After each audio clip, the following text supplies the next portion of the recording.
Chapter 5 The Challenge of the New Atheism. As I, Sean, sat down at the local coffee house to sip my iced vanilla latte, I looked across the room and noticed a young woman reading a book with a very provocative title. The silver letters jumped out from the bright yellow background. God is Not Great. How Religion Poisons Everything, by Christopher Hitchens.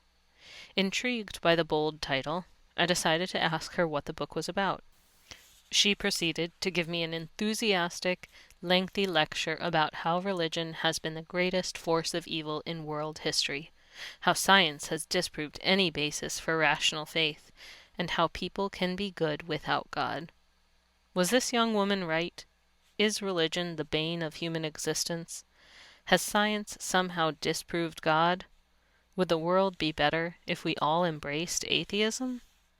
Atheism is certainly not new. About 1,000 years before the coming of Christ, King David described a person who says in his heart, "There is no God," Psalm 14:1. There have always been people who deny the existence of God, and there probably always will be. While atheists have often been vocal about their beliefs, their pop cultural influence has been minimal, until now. Group of articulate, enthusiastic, and militant atheists have exploded onto the public scene. The audience they have commandeered is unprecedented in the history of atheism. In just over a year, 3 of their books hit the shelves. Sam Harris began the assault with the release of Letter to a Christian Nation, 2006, followed by Richard Dawkins' The God Delusion, 2006. And finally, Christopher Hitchens' God is Not Great, 2007. All 3 books quickly experienced explosive sales, spending months, not weeks, on multiple bestseller lists. God is Not Great, for example, debuted at number 1 on the New York Times hardcover nonfiction bestseller list within a month of its release. Nearly 300,000 copies were in print by its 7th week. The influence of these so-called new atheists has gone far beyond the publishing world. They have written articles, spoken on college campuses, participated in debates, been interviewed on radio and TV, and posted countless videos on YouTube. They have confused seekers and rocked the faith of many believers. Recent polls indicate that an increasing number of Americans identify themselves as atheists and agnostics. The goal of the new atheists is simple: to eradicate any rational grounds for religious belief, and to persuade theists to walk away from their faith. Are they on to something new? Have they uncovered some fresh evidence that disproves God? What makes the new atheism new? Same ol', same ol'. Renowned British journalist Malcolm Muggeridge once said that all news is nothing more than new people experiencing old things. Things may seem new, but that hardly means they really are new. When it comes to the new atheism, there are no fresh discoveries in science, philosophy, or history that undermine Christianity. Most arguments of the new atheists are recycled from older atheists such as Friedrich Nietzsche, Sigmund Freud, Karl Marx, and Bertrand Russell. Still, there are a few characteristics that make the new atheists unique. First, the new atheism is less costly. Atheists of the past were well aware of the consequences of denying God. They realized that without God, we inhabit a cold, dark, pointless universe. Many older atheists mourned the death of God because they realized it undermined the foundations of Western culture. Existentialist Albert Camus admitted that the death of God meant the loss of purpose, joy, and everything that makes life worth living. By contrast, the new atheists actually celebrate the death of God. They think life can continue as normal and even improve if we simply abolish religion. Such soft atheism, says Professor John Hott of Georgetown University, fails to take atheism seriously. The new soft-core atheists assume that, by dint of Darwinism, we can just drop God like Santa Claus without having to witness the complete collapse of Western culture, including our sense of what is rational and moral. At least the hardcore atheists understood that if we are truly sincere in our atheism, the whole web of meanings and values that had clustered around the idea of God in Western culture has to go down the drain along with its organizing center. Second, in contrast to older forms of atheism, the new atheists have no tolerance for religious faith. They believe that not only is religion man-made, but that it poisons everything and therefore needs to be eliminated. In Letter to a Christian Nation, Sam Harris says that the respect the religious right demands for their own religious beliefs gives shelter to extremists of all faiths. While Harris recognizes that liberals and moderates do not fly planes into buildings, he believes their tolerance lends support to such extremism. Therefore, it needs to be eradicated. If the new atheist gets their way, freedom of religion will be a relic of the past. Third, the new atheists reserve their most venomous attacks for Christianity. While they do criticize Buddhism, Islam, Mormonism, and other religions, their target is clearly the biblical God. Richard Dawkins acknowledges, unless otherwise stated, I shall have Christianity mostly in mind. If you've read any of the New Atheists, it's important to keep the words of King Solomon in mind. The first to speak in court sounds right, until the cross-examination begins. Proverbs chapter 18, verse 17. In other words, when only one side of a case is heard, the evidence often seems convincing. Yet when the whole story is in, the initial case often crumbles. The new atheists are convincing, until the other side is heard. Here is the other side. Is atheism more reasonable? The new atheists firmly believe that atheism holds the rational higher ground.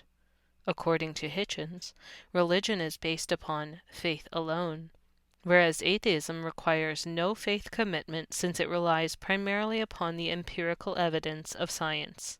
We will explore the question of whether atheism or theism best accounts for the scientific data. But first, we need to consider a more basic question. Why does the natural world make any sense to begin with? Einstein often remarked that the most incomprehensible thing about the world is that it is comprehensible. Einstein understood a basic truth about science, namely, that it relies upon certain philosophical assumptions about the natural world. These assumptions include the existence of a real external world that is orderly and knowable, and the trustworthiness of our minds to grasp that world. Science cannot proceed apart from these assumptions. But this raises a particularly thorny dilemma for the atheist. If the mind developed through the blind, material process of Darwinian evolution, then why should we trust it at all? Why should we believe that the human brain, which was the outcome of an accidental process, actually puts us in touch with reality? Science cannot be used as an answer to this question because science itself relies upon these very assumptions. Even Charles Darwin was aware of this problem. The horrid doubt always arises whether the convictions of man's mind, which has been developed from the mind of lower animals, are of any value or at all trustworthy. Would anyone trust the conviction of a monkey's mind, if there are any convictions in such a mind? The new atheists place enormous trust in their own powers of reason, but their atheistic worldview undermines any basis for such confidence. In fact, if Darwinian evolution is true, we should distrust our cognitive faculties, since they are the result of an unguided, irrational process. Templeton Prize-winning physicist Paul Davies said, "Science is based on the assumption that the universe is thoroughly rational and logical at every level. Atheists claim that the laws of nature exist reasonlessly and that the universe is ultimately absurd. As a scientist, I find this hard to accept. There must be an unchanging rational ground in which the logical orderly nature of the universe is rooted. Atheism provides no such rational ground. In fact, atheism undercuts it. Theism, however, provides such a foundation. It's not simply that the rationality of the universe fits better with theism. The level of connection goes deeper. A rational universe is what we would expect if God exists. Is science at war with religion? Science has been at war with religion for centuries. At least that's what the new atheists want you to think. Although widely believed, it is a myth that religion has been impeding the growth of science. It's actually the Christian worldview, with its insistence on the orderliness of the universe, its emphasis on human reason, and its teaching that God is glorified in our understanding of his creation, that laid the foundation for the modern scientific revolution. Most early scientists were compelled to study the natural world because of their Christian worldview. In Science and the Modern World, British mathematician and philosopher Alfred North Whitehead concludes that modern science developed primarily from the medieval insistence on the rationality of God.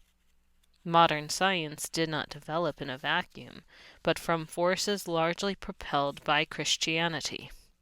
Not surprisingly, most early scientists were theists, including pioneers such as Francis Bacon, 1561 through 1626, Johannes Kepler, 1571 through 1630, Blaise Pascal, 1623 through 62, Robert Boyle, 1627 through 91, Isaac Newton, 1642 through 1727, and Louis Pasteur, 1822 through 95. For many of them, belief in God was the prime motivation for their investigation of the natural world. Bacon believed the natural world was full of mysteries God intended for us to explore. Kepler described his motivation for science. The chief aim of all investigations of the external world should be to discover the rational order and harmony which has been imposed on it by God, and which he revealed to us in the language of mathematics. Hitchens discounts the religious convictions of these scientific pioneers, arguing that there was no other live alternative for an intellectual of the time. But this puts Hitchens in a curious position. If religious believers get no credit for the positive contributions they made to society, e.g., shaping modern science, because everyone was religious, then how can religious believers be blamed for the atrocities committed in the name of God? This is a clear double standard. The new atheists want to deny religious believers any credit, yet give them all the blame. To make the case that religion poisons everything, Hitchens has to overlook all evidence to the contrary, and he is happy to do so. Is atheism more scientific? The confidence of the new atheists stems from one central fact. They believe science is on their side. Sam Harris says, "Belief in the biblical God finds no support in our growing scientific understanding of the world." And according to Hitchens, the more science develops, the less room there is for God. But is this the whole story?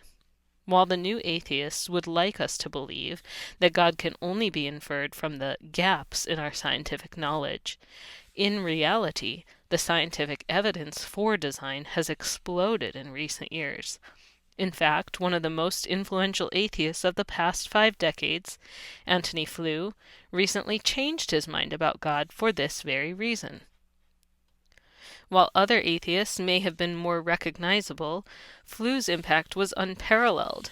He delivered his famous lecture, Theology and Falsification, at the Socratic Club of Oxford, then chaired by C.S. Lewis. It eventually became the most widely reprinted philosophical article for 5 decades. His many books and lectures set the agenda for modern atheism. Then, in 2004, Flew made a shocking announcement. God must exist. Flew now believes that the best explanation for the world is some sort of deity. Why did he change his mind? The short answer, writes Flew, is the world picture, as I see it, that has emerged from modern science. The new atheists are free to proclaim that science is on their side, but the evidence shows the contrary. Consider two recent scientific puzzles that remain unexplained by naturalistic science, but point strongly toward God. The mystery of the origin of life. One of the most perplexing scientific problems today is the origin of life. The scientific community is unanimous that this is an unsolved mystery. Harvard chemist George Whitesides once remarked that the question of life's origin is one of the big scientific questions that has yet to be solved. Even Sam Harris admits that the origin of life is still a mystery. The problem of the origin of life is fundamentally a problem of information.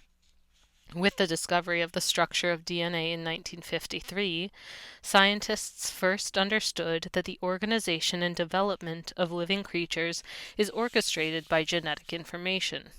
This is why, in a widely cited speech, Nobel laureate David Baltimore referred to modern biology as a science of information. How much information is found in living things? According to Richard Dawkins, the information in the cell nucleus of a tiny amoeba is greater than an entire set of the Encyclopedia Britannica. Human DNA contains vastly more. Yet DNA does more than just store information. In combination with other cellular systems, it also processes information much like a computer. Hence, Bill Gates likens DNA to a computer program, though far more advanced than any software humans have invented. Atheists willingly confess that they have no clue how life first emerged. Dawkins recognizes the staggering improbability of the origin of life, but then concludes with an incredible solution: luck. Yes, luck. Is this really the most reasonable explanation? Can information emerge from an unguided, irrational, material process? The informational content of DNA was one of the primary reasons former atheist Antony Flew changed his mind about God. He concluded, the only satisfactory explanation for the origin of such end-directed, self-replicating life as we see on Earth is an infinitely intelligent mind. If a message with the complexity of the Encyclopedia Britannica were to arrive from outer space, it would undoubtedly be accepted as proof of extraterrestrial intelligence. The most reasonable explanation for human DNA, which contains immensely more information than the Encyclopedia Britannica, is a divine mind. Fine-tuning the universe. Imagine you are trekking through the mountains and come across an abandoned cabin. As you approach the cabin, you notice something very strange. Inside, the refrigerator is filled with your favorite food. The temperature is set just as you like it. Your favorite song is playing in the background, and all your favorite books, magazines, and DVDs are sitting on the table. What would you conclude? Since chance would be out of the question, you would likely conclude that someone was expecting your arrival. In recent decades, scientists have begun to realize that this scenario mirrors the universe as a whole. The universe seems to have been crafted uniquely with us in mind. As we look out into the universe and identify the many accidents of physics and astronomy that have worked to our benefit, says physicist Freeman J. Dyson, it almost seems as if the universe must in some sense have known that we were coming. This is why British astronomer Fred Hoyle remarked, "A common-sense interpretation of the facts suggests that a super-intellect has monkeyed with physics, as well as chemistry and biology, and that there are no blind forces worth speaking about in nature." Physicists agree that life is balanced on a razor's edge. Consider a couple of examples. First, if the law of gravity varied just slightly, the universe would not be habitable for life. In relation to the other forces in nature, gravity must be fine-tuned to 1 part in 10 to the 40th. That's 1 part in 34 decillion, or 34,000 billion. Second, Cambridge physicist Stephen Hawking observed that if the rate of expansion 1 second after the Big Bang had been smaller by even 1 part in 100,000 million, the universe would have recollapsed before it even reached its present size. There are actually 19 such universal constants that must each be perfectly fine-tuned. Clearly, the odds against us being here are vanishingly small. In fact, Oxford physicist Roger Penrose concluded that if we jointly considered all the laws of nature that must be fine-tuned, we would be unable to write down such an enormous number, since the necessary digits would be greater than the number of elementary particles in the universe. The evidence for design is so compelling that Paul Davies, a renowned physicist at Arizona State University, has concluded that the bio-friendly nature of our universe looks like a fix. He put it this way: the cliché that life is balanced on a knife edge is a staggering understatement in this case. No knife in the universe could have an edge that fine. No scientific explanation for the universe, says Davies, can be complete without accounting for this overwhelming appearance of design. Some try to explain away the fine-tuning by positing the existence of multiple universes, but the empirical evidence for them is non-existent. The most economical and reliable explanation for why the universe is so precisely fine-tuned is because a creator, God, made it that way. Is atheism more moral? The new atheists unmercifully attack the evils of religion and the character of the biblical God. Morality can exist independently of God, they loudly proclaim. According to Dawkins, we do not need God in order to be good or evil. The new atheists enthusiastically denounce religion as evil while praising science as good.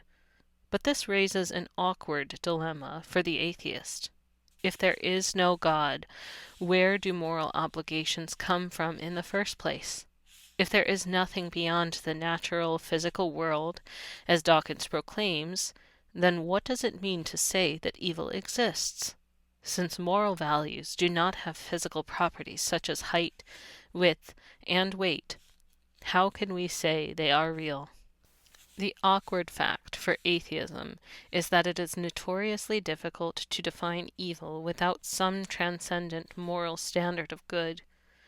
Evil has traditionally been understood as the perversion of good. Just as crookedness implies a standard of straight, evil implies a standard of good. C.S. Lewis famously said that a bent stick only makes sense in light of the concept of straight. Similarly, there can only be evil if there is first good, but if there is no God, as the new atheists proclaim, then what is good? Even the late atheist J.L. Mackie recognized that objective morals were unlikely to arise apart from an all-powerful God. The existence of objective moral values is a strong reason for believing in God. Consider this simple argument. 1. If objective moral values exist, God must exist. 2. Objective moral values exist. 3.